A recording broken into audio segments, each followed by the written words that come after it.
Lots to talk about. Let's turn to Alex Little, defense attorney, former assistant federal prosecutor. Doug Burns joins us, also a defense attorney and former federal prosecutor.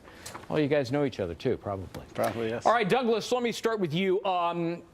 Obstruction, as you know, is a specific intent crime. So if Trump tells Comey in a private meeting that he wishes or hopes that Flynn can be cleared because Flynn's a good guy, does that kind of vague, ambiguous, elliptical language really rise to the level of specific intent? Not necessarily being the key word. I was frustrated, disappointed, even disgusted to see legal figures pontificating on TV segments how this is obstruction of justice, like it's some type of game show answer. It's not. We need to meticulously parse every single word. We need to look at complete memos, all of the words in those memos. Right. And then, as you just suggest, we have to look at 18 U.S.C. 1503, study it carefully, and look at the cases. And the point is, in my view, I side with Professor Turley, who has said he thinks this would be a very hard obstruction case to make. Alex, if the president had said instead, Mr. Comey, stop the investigation or you're fired. Now, that might be the specific intent required for obstruction, right? It certainly would, but I think that's part of the overall context of this is you don't have to always say every word to be able to understand someone's intent. And having a conversation like that with Director Comey, particularly when Comey's at least suggested through some leaks that he had been trying to communicate to the White House not to broach this subject, I think you could build a circumstantial case that intent is there. Alex, doesn't the president have the constitutional authority to tell any government official in the executive branch to do something or stop doing something? Oh, certainly. I think that's why it's Well, it's isn't sort that of what the president then did? Right. Perhaps, but I think that's why calling it a criminal question is really sort of not doing anybody any good. Nobody's going to go and prosecute the president for obstruction in a federal courtroom. That's not what's going to happen. The question is whether it's going to lead to further investigations, potentially impeachment proceedings. And so parsing the statutory language here is probably not that useful. You know, when Nixon fired Archibald Cox, that in and of itself was not obstruction. It was a different obstruction that was discovered on the tapes that nailed Nixon. Because it was considered that he had the constitutional authority to do it.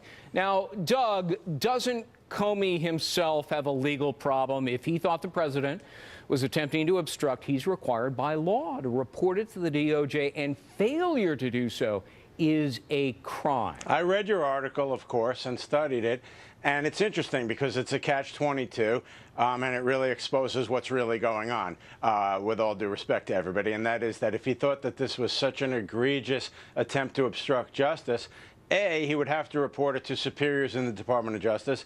B, you cited to a statute a bit in the weeds, 18 U.S.C. Section 4, misprison of a felony, saying if you know about a felony and you conceal it and don't report it, that is a crime in and of itself. Right. That's almost like doing what the other side's doing, because I would not suggest that he be prosecuted for that. But Why the not? Point is, yeah, well, no, I think that would be a little over the top. But the reality is, he has a higher duty as a government official to report obstruction. Disgruntled employee coming up with some weeks and weeks later. That's the common sense of this. Sorry.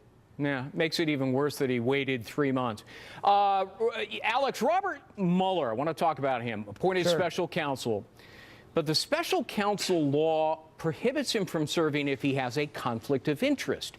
Well, it seems like Comey is going to end up being a key witness against the president. So, doesn't Mueller's long and close relationship with Comey, I mean, agents say they were joined at the hip, doesn't that create a disqualifying conflict of interest for Mueller?